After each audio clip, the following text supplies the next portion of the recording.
요즘 우리나라가 최순실 게이트 때문에 한 달 가까이 거의 대혼란에 빠져 있습니다.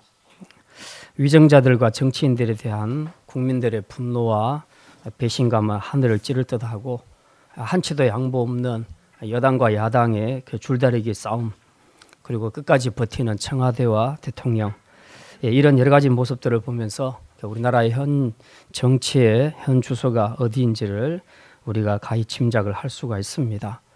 우리나라는 국민이 선출한 대표를 통해서 법률이나 정책 등을 결정하도록 하는 대의 정치를 하고 있는 민주주의 국가입니다.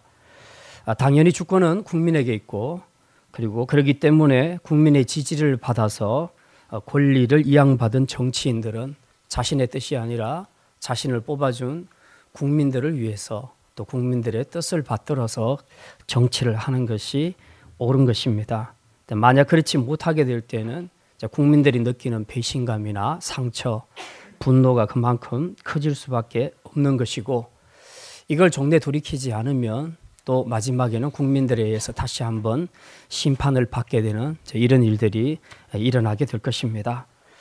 그런데 이런 최근의 최순실 게이트 때문에 이 나라가 굉장히 혼란스러운 이런 상황 속에서 종종 이런 질문을 받습니다. 우리 그리스도인들은 이런 상황 속에서 어떻게 하면 좋을까? 물론 나가서 이제 촛불 집회에도 참여하고 뭐 여러 가지 할 수 있는 일들이 있겠습니다. 그런데 국민의 한 사람으로서 또 동시에 교회의 성도로서 이런 문제에 대해서 우리가 정말 고민하지 않을 수가 없습니다. 그래서 어떻게 이런 시국에서는 우리 그리스도인들이 또 한 사람의 국민으로서 어떤 태도를 취하고 또 어떤 행동을 하는 것이 옳을까 하는 것을 우리가 충분히 생각해 볼 필요가 있겠습니다. 오늘은 이제 그 힌트를 오늘 본문을 통해서 우리가 말씀을 찾을 수 있을 것 같습니다.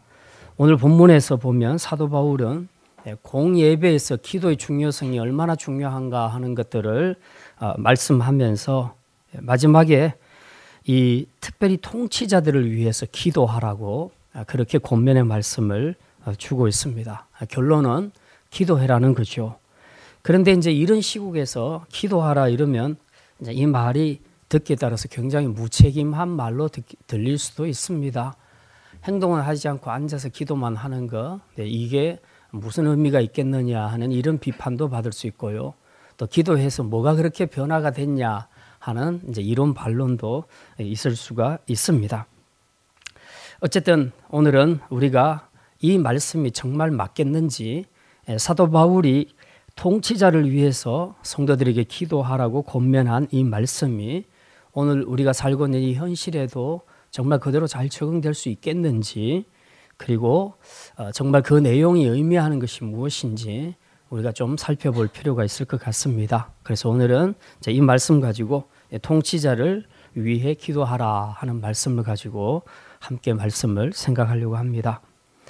첫째는 예배 때 모든 사람을 위해 기도하라는 것입니다. 자, 한번 따라합시다.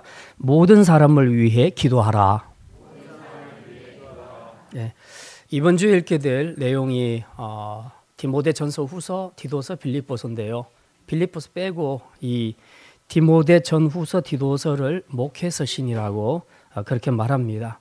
목회서신, 목회자로서 지금 디도가 목회를 하는데 사도 바울이 권면의 말씀을 주고 있습니다. 목회는 이렇게 하는 것이다 라고 권면을 하려고 주는 말씀이 이제 여기에 기록이 됐는데, 그러다 보니까 목회의 지침들이나 또 교회 생활에서 교인들이 어떻게 생활하는 것이 좋겠는가. 자, 오늘 본문부터 쭉 뒤로 읽어가 보면 예배에 관해서 기도, 그리고 찬양, 또 교회 생활을 하다 보면 이단에도 빠질 수가 있는데 이 이단 문제들은 어떻게 해야 될 것인가, 뭐 이런 다양한 교회 생활의 지침들을 말해주고 있는 내용들을 우리가 발견할 수가 있습니다.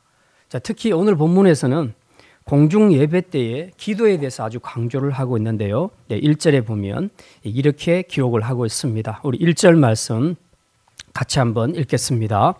그러므로 내가 첫째로 권하노니 모든 사람을 위하여 간구와 기도와 도구와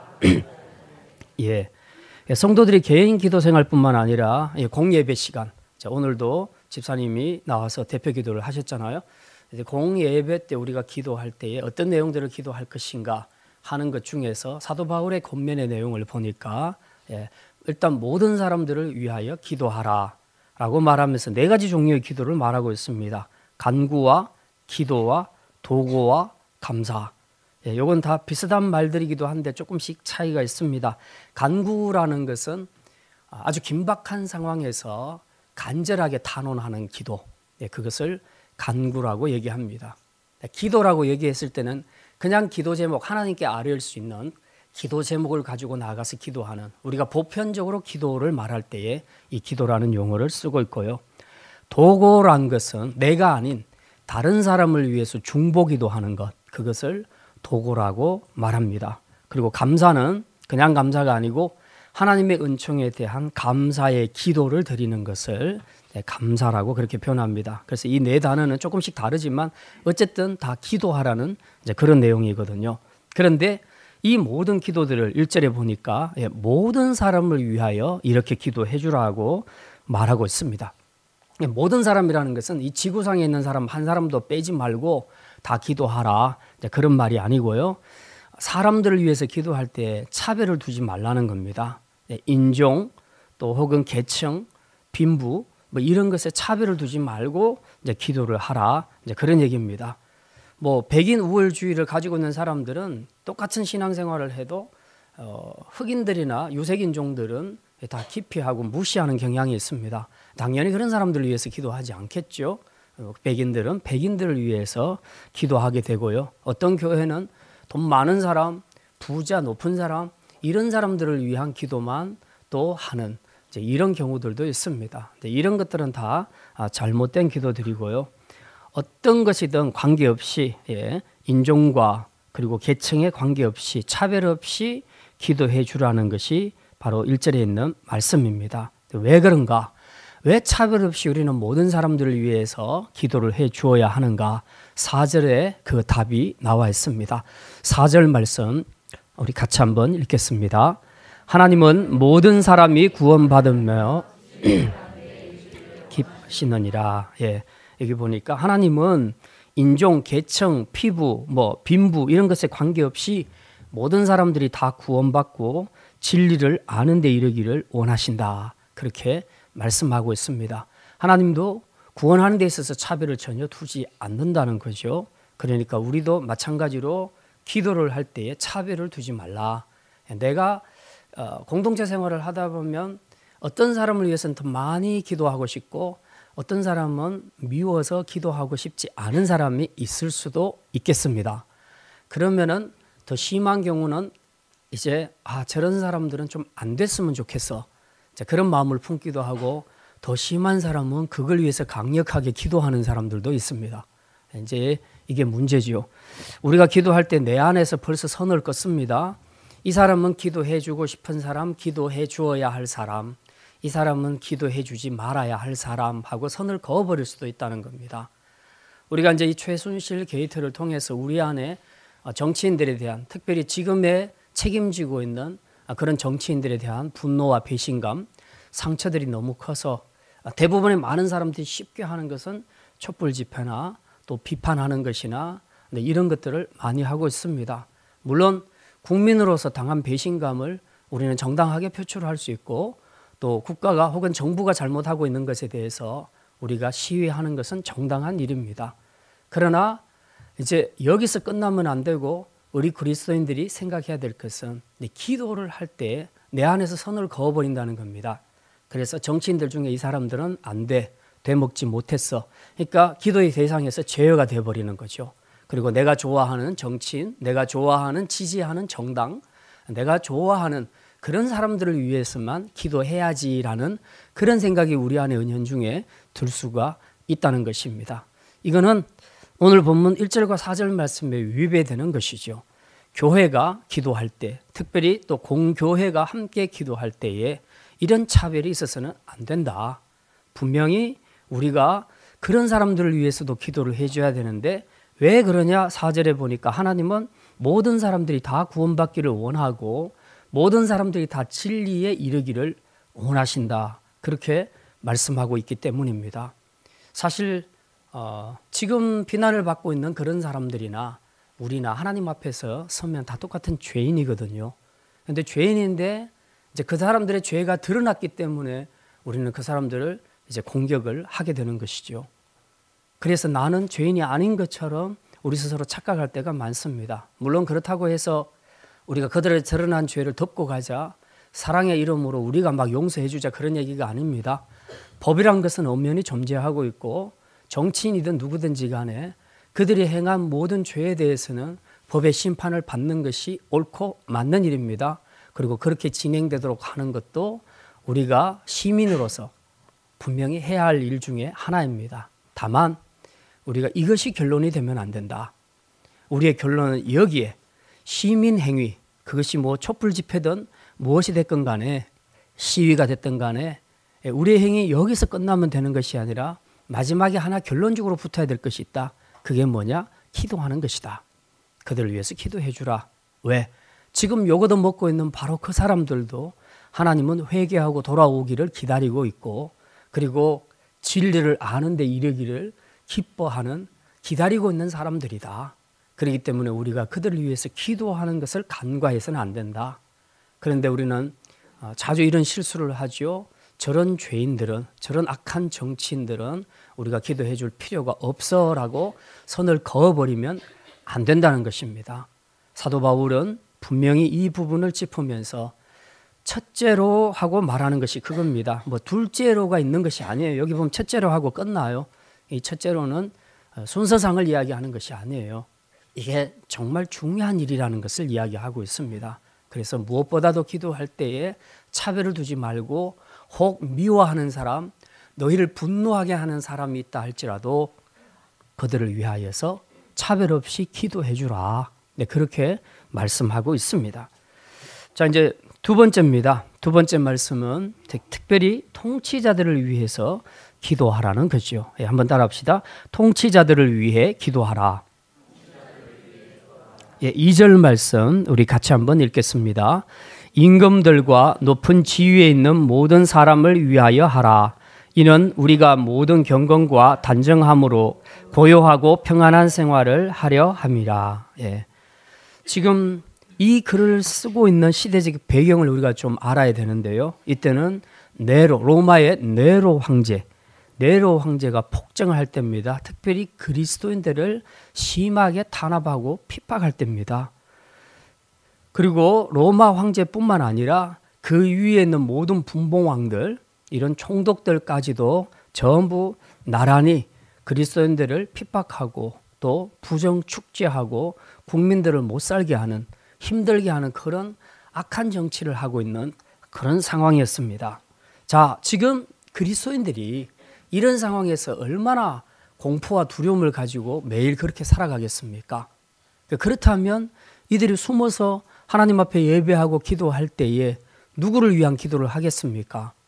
아마도 그들의 마음속에는 자기를 핍박하고 또 이렇게 힘들게 하는 그런 사람들에 대한 배신감, 분노, 상처 이런 것들 때문에 별로 기도하고 싶지 않은 생각이 들 가능성이 크다는 거죠.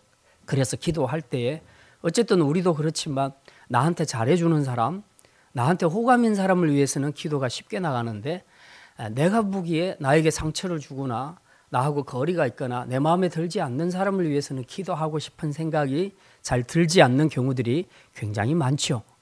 더더군다나 압제하고 핍박한다면 그런 사람들을 위해서 기도할 수 있겠는가? 지금 이 시대 그리스도인들은 한결같이 로마의 황제들이나 당시 분봉왕들, 위정자들에게 너무나 많은 괴롭힘을 당하고 있었기 때문에 그들이 기도할 때에 기도의 대상에서 그들을 제외시키는 가능성이 굉장히 많았다는 거죠. 그래서 사도 바울은 그래도 그러면 안 된다. 그래도 그러면 안 된다. 라고 이야기하면서 여기 2절에 보니까 임금들과 높은 지위에 있는 모든 사람을 위하여 하라.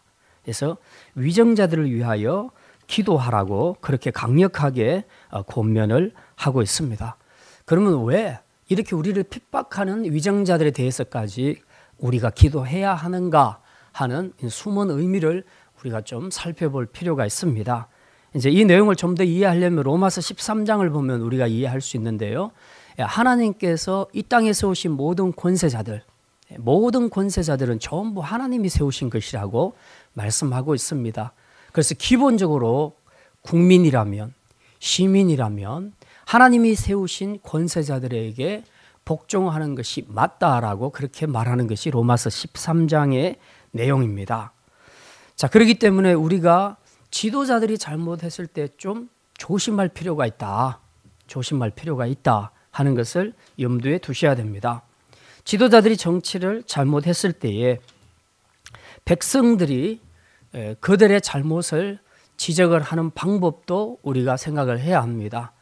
막 찾아가서 불을 지르고 깨부수고 할 수 있는 여러 가지 방법이 있겠지만 그건 전혀 복음적이지를 못합니다. 우리는 데모하고 시위할 수 있는 권리와 자유가 있지만 그러나 분명히 평화적으로 하는 것이 주님의 방식이고 복음적인 방식입니다. 제가 전도사 시절에 청년부를 맡아서 가르치는데 저희 청년부 중에 한 명이 그런 학생이 있었습니다. CCC에서 대전지구의 총책을 맡고 있는 친구였습니다. 근데 한 번은 저에게 상담을 요청을 해왔는데 그 당시에 무슨 사건인지 그때도 아무튼 나라가 굉장히 시끄러웠습니다. 그래서 대학생들이 전부 일어나서 들고 데모를 하고 막 이제 그런 상황이었는데 대학교 안에 여러 단체들이 있는데 그 중에서도 기독교 단체들이, 선교회들이 많이 있지 않습니까? 근데 이제 다 기독교 단체들이 서로 이렇게 연락을 해서 우리도 가만히 있을 수 없다. 사회의 정의에 대해서 우리가 부르짖어야 된다. 그래서 이제 서로 약속을 하고 데모를 하기로 한 거예요. 데모를 하기로 했는데 맨 마지막에 남은 것이 CCC 하나가 남았다는 거죠. CCC가 대답을 안 해줬다는 거죠. 그래서 이제 CCC 간사들끼리 모여가지고 회의를 한 결과 우리도 하자. 이제 이렇게 결론이 난 겁니다. 그런데 그 방식이 뭐였냐면 그 당시에는 굉장히 맹렬했습니다. 화염병을 던지고 돌을 던지고 막 하는 그런 방식이었어요. 이제 그걸 결정을 해놓고 이제 막 해놓은 상태에서 이제 주일이 됐는데 청년부 예배를 드리면서 제가 설교했는데 하필이면 교회와 국가의 관계에 대한 설교를 제가 한 거예요. 그러니까 이 친구가 듣고 이제 좀 이렇게 의아심이 들었던 겁니다. 지금 자기가 잘못한 거 하고 있는 것이 아닐까? 그래서 이제 저 개인적으로 찾아온 거예요. 이 친구는 대전에 있는 모든 대학교에 그냥 오더만 내리면 그냥 다 움직일 수 있는 그런 위치에 있었기 때문에 자기 결정이 굉장히 중요한 그런 위치에 있는 사람이었거든요. 그래서 이제 저한테 이제 묻더라고요. 이렇게 데모를 계획하고 있는데 이제 전도사님 이거 해도 좋겠습니까? 하고 이제 저한테 얘기를 하더라고요. 그래서 제가 쭉 설명을 들었죠. 그래서 데모는 할 수 있는데 화염병 던지고 깨고 부수고 하는 것은 하지 마라. 폭력적인 방법은 아니다. 이거는 복음적인 방법이 아니다. 이제 분명히 제가 그렇게 얘기했습니다. 근데 참 저도 놀란 것은 이 친구가 제 말을 듣고 바로 가서 CCC를 탈퇴시켜 버렸습니다. 거기서. 그렇게 해서 자기들은 절대로 그런 방식으로 하지 않겠다고, 그리고는 평화적인 시위 방법으로 하겠다고 이제 그렇게 결정을 번복한 그런 일들이 있었습니다.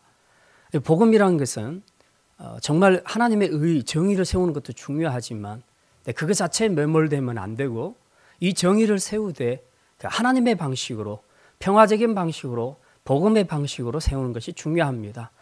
예수님이 유월절에 잡히실 때에 그때 제자들이 옆에 있을 때에 체포하러 온 사람들에게 베드로가 칼을 빼서 이제 그 종 하나의 귀를 떨어뜨리지 않습니까? 예수님이 뭐라고 말씀하십니까? 검을 든 자는 검으로 망한다. 그렇게 말씀하시죠. 주님이 원하시는 것은 그게 아니라는 겁니다. 싸움에서 하나님 나라를 세우는 것이 아니에요. 우리는 평화적인 방법으로 그리고 가장 복음적인 방법으로 시위하고 데모를 하는 것이 맞습니다. 그렇게 해도 충분히 의사는 전달될 수 있으니까요. 무력으로 하게 되면 결국 무력은 무력을 낳고 희생자를 낳기 때문에 결국은 기독교는 그것 때문에 엄청난 욕을 얻어먹게 될 것입니다. 그래서 어떤 방법으로든 무혈주의로 가는 것이 이것이 가장 복음적이라는 것이죠. 자, 어쨌든 우리가 통치자들을 위해서는 그들이 잘못했을 때에 지적하고 의사를 표현하는 것은 시민으로서 마땅히 해야 할 일이지만, 그러나 우리가 여기서도 잊어버릴 것은 안 되는 것은 지도자들을 위해서 기도를 해줘야 된다는 것입니다. 특별히 지도자들을 생각할 때에 우리가 좀 다른 사람으로 생각하기가 쉽습니다. 지도자들도 똑같거든요. 보통 사람입니다. 신학적으로 보면 하나님 앞에서 다 죄인들입니다. 죄성을 가진 사람들입니다. 단지 어떤 기회에 그들은 지도자의 자리에 올랐을 뿐입니다. 그런데 이제 이 지도자들이 죄인이고 사람이기 때문에 충분히 잘못할 수 있다는 거죠. 이제 그랬을 때 우리가 어떻게 반응하는 것이 옳겠는가 하는 거죠. 지금은 국가 지도자가 잘못했으니까 온 국민이 지금 들고 일어나는 거 아닙니까? 근데 그것은 전혀 문제가 없는 것이죠. 지난주에 제 친구 목사님 한 사람이 어디죠? 광화문에 나가서 그 촛불 집회에 참여하자고 해서 제가 우리 전도 축제가 있어서 힘들겠다고 이제 그러고 저는 못 갔는데 갔다 와서 그 이야기를 하더라고요. 그 촛불 집회를 하고 있는 중에 거기도 보면 과격한 사람들이 있잖아요. 근데 그 사람들이 순간적으로 분위기를 험악하게 만드는 거죠. 그래서 막 부수고 깨고 막 그렇게 이제 시작할 때 주위 사람들이 전부 몰려들어서 그랬다는 거죠. 평화, 평화, 평화, 평화라는 말을 주위에서 계속 그렇게 이제 구호처럼 외쳤다는 겁니다. 그랬더니 이 사람들이 그렇게 하다가 손 놓고 그냥 이제 평화롭게 시위를 했다는. 그래서 뉴스를 보니까 별 큰 사건 없이 평화 시위로 잘 끝났다는 그런 얘기가 있습니다. 근데 그게 정당한 것이죠. 안 믿는 사람들도 이렇게 폭력적으로 하는 건 좋게 보지 않습니다. 더더군다나 우리 믿는 성도들은 이런 부분들을 잘 지키는 것이 필요하지요. 어쨌든 지도자의 잘못에 대해서는 우리는 시위를 하되 평화적으로 하는 것이 맞고요. 그리고 그 다음 우리가 꼭 지켜야 될 것은 그들을 위해서 기도해 주라는 것입니다.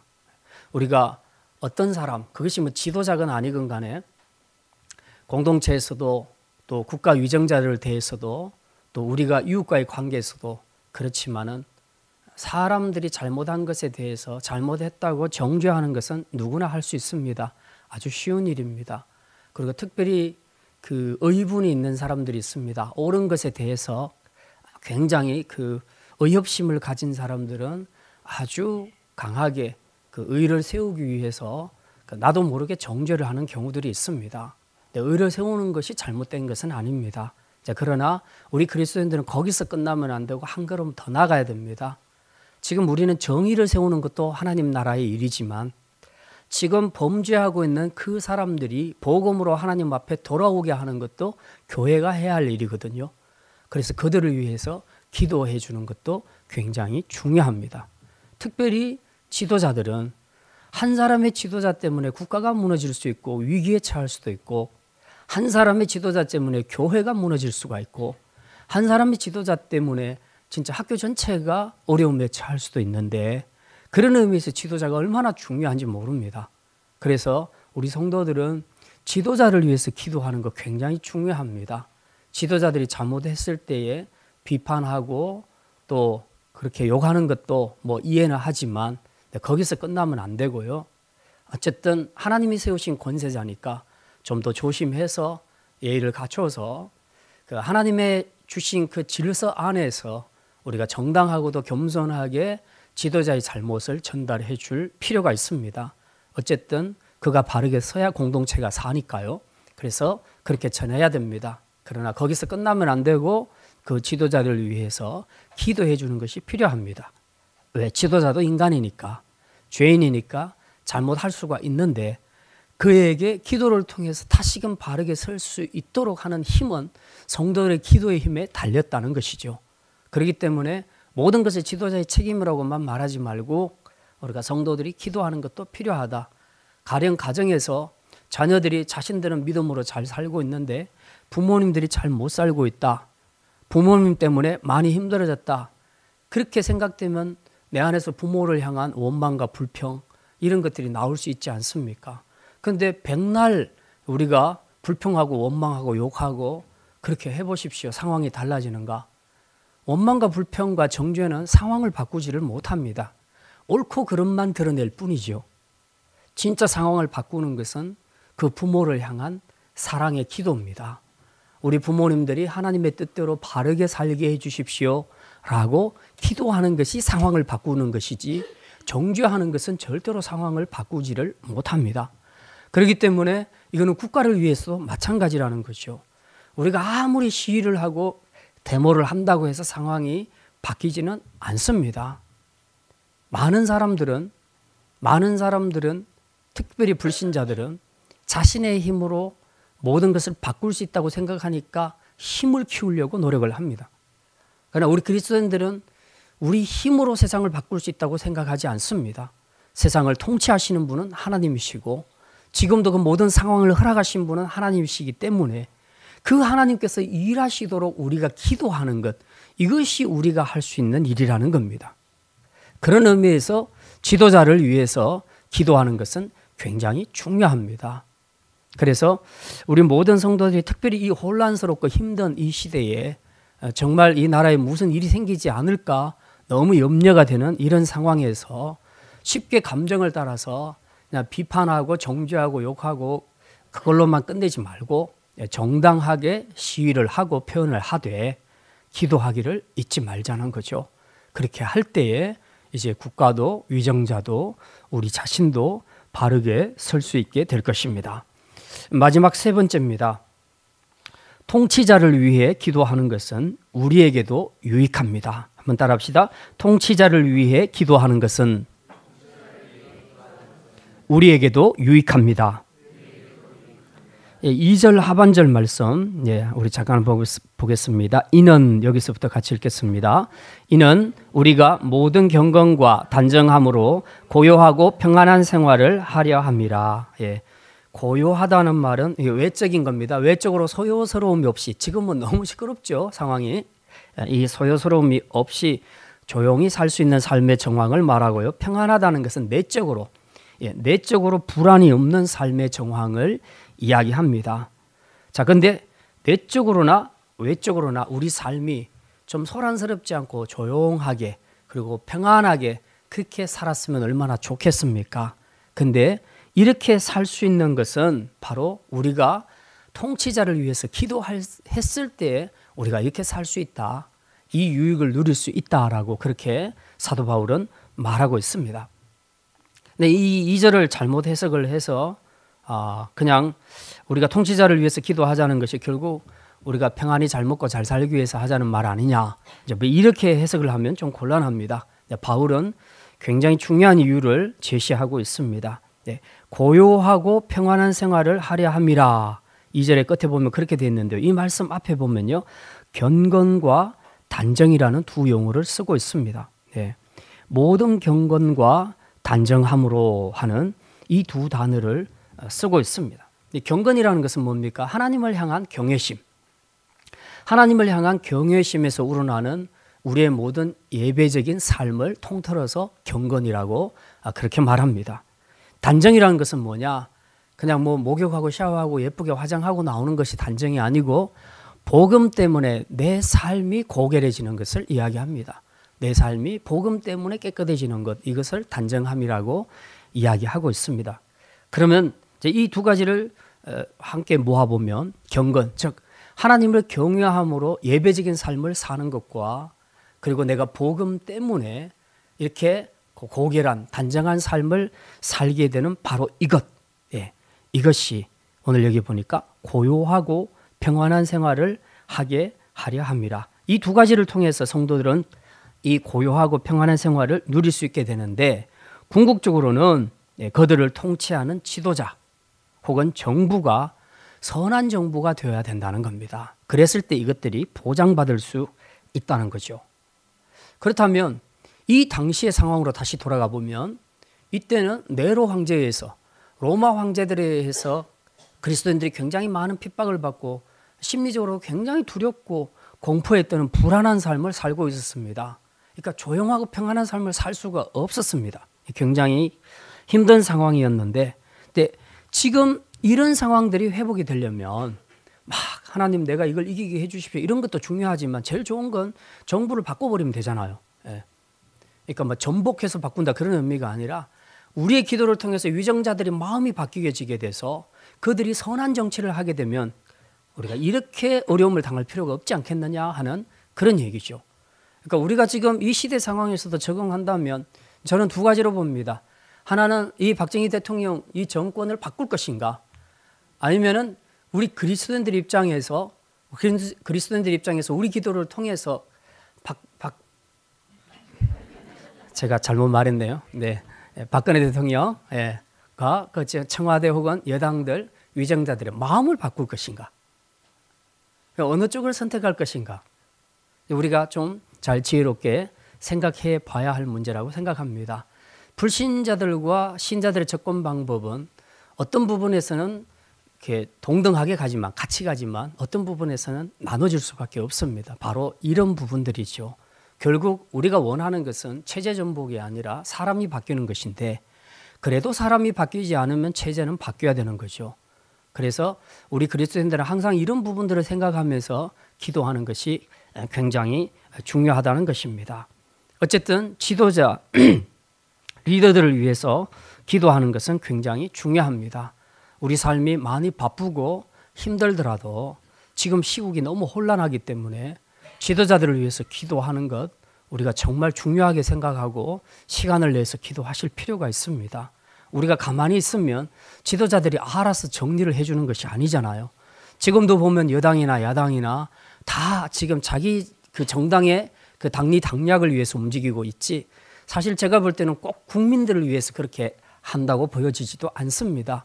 분명히 어느 부분은 일정 부분은 국민을 생각하고 있지만 그러나 절대로 국민을 위해서 자기의 이익을 100% 내려놓는 정치인은 없더라고요. 보니까 그건 여당이나 야당이나 똑같은 것 같아요. 근데 지금의 책임은 여당이 져야 되기 때문에 어쨌든 이 문제를 우리가 지혜롭게 풀어나가야 하는 것은 사실인데 아무리 두고 봐도 문제가 잘 풀려질지 않을 것 같은 이제 이런 생각이 듭니다. 그래서 내심으로 와 이때가 정말 우리 성도들이 가장 열심히 뜨겁게 기도해야 될 때가 아닌가. 대책이 안 나온다. 정치인들 스스로는 도저히 못 풀어낼 것 같은 이제 이런 불안한 생각이 들고 있습니다. 결국 이 시점에서 우리 성도들이 해야 하고 할 수 있는 것은 기도밖에 없는 것이죠. 그래서 위정자들을 위해서 기도해야 되겠다. 그래야 우리 공동체가 바뀔 수 있고 나라가 바뀔 수 있다. 그리고 그렇게 될 때에 우리의 개인적인 삶도 안정을 보장받을 수 있는 것이죠. 요즘 이상하게 시국이 이래서 그런지 장사하는 사람들도 장사가 잘 안 된다는 그런 얘기가 있습니다. 이 인과관계가 어떻게 되는지 저도 정확하게는 분석을 못 해내겠는데 아무튼 시국이 혼란스러워서 잘 살 수 있는 사람이 얼마나 있겠습니까? 제가 볼 때 양초 장사들이 제일 부자가 될 것 같습니다. 예. 그 외에는 별로 도움을 받을 사람이 없을 것 같다는 생각이 들어요. 저기 뭐죠? 패스트푸드 뭐 그런 거. 예. 그런 장사들이 좀 잘 될 것 같기도 하고요. 예.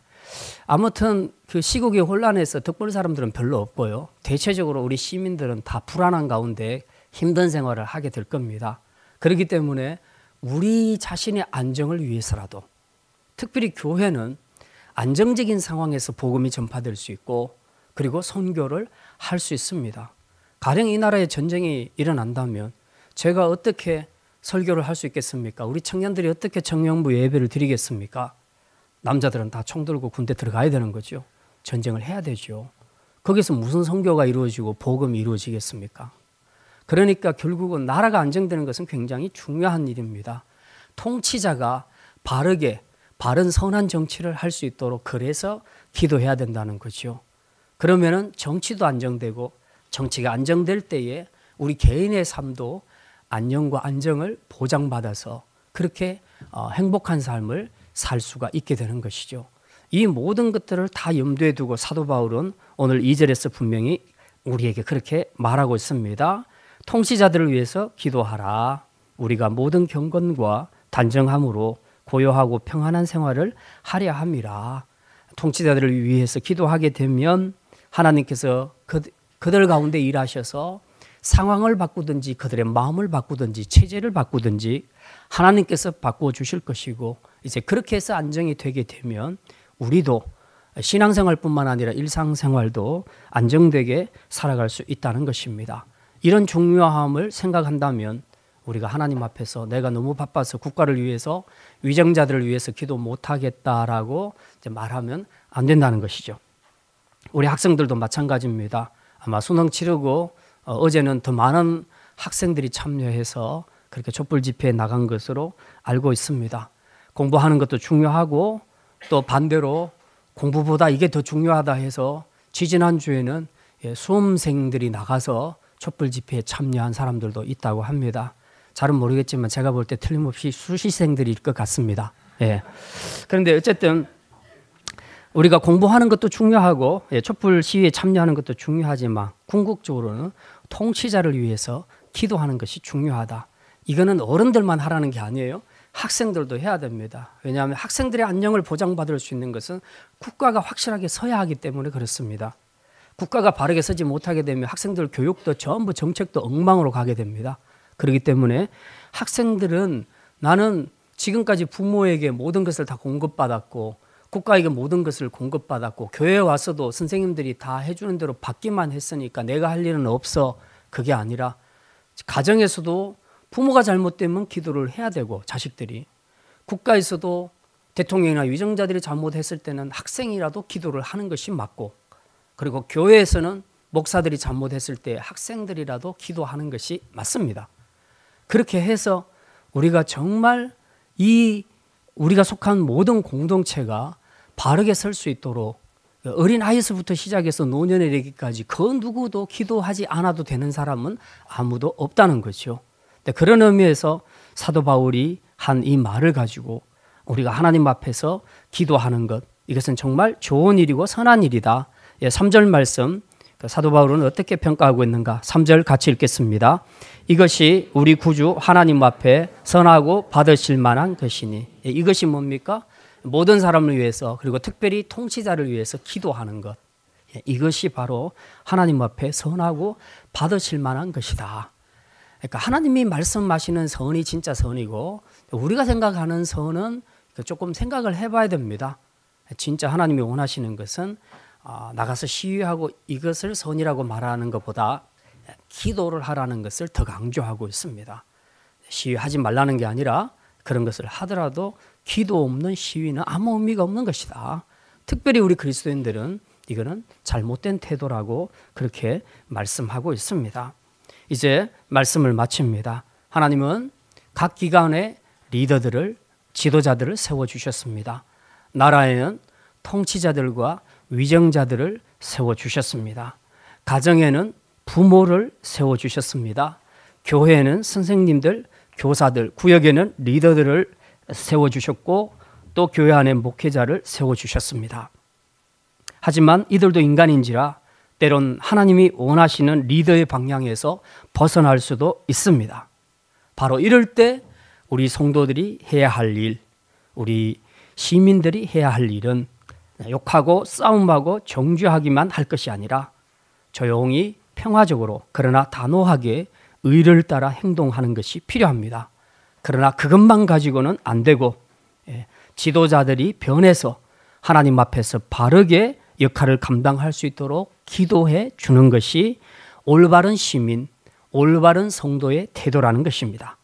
바라기는 아무리 어렵고 힘든 혼란과 상황에 처한다 할지라도 우리가 이 원칙을 잘 지켜서 우리의 성숙한 기도를 통해 우리의 길을 인도하시는 지도자들이 바르게 설 수 있도록, 그래서 내가 속한 모든 공동체가 축복을 누리며 살아갈 수 있도록 통치자와 리더와 교회와 국가를 위해서 기도할 수 있는 기도자로 살아갈 수 있기를 주님의 이름으로 축원합니다.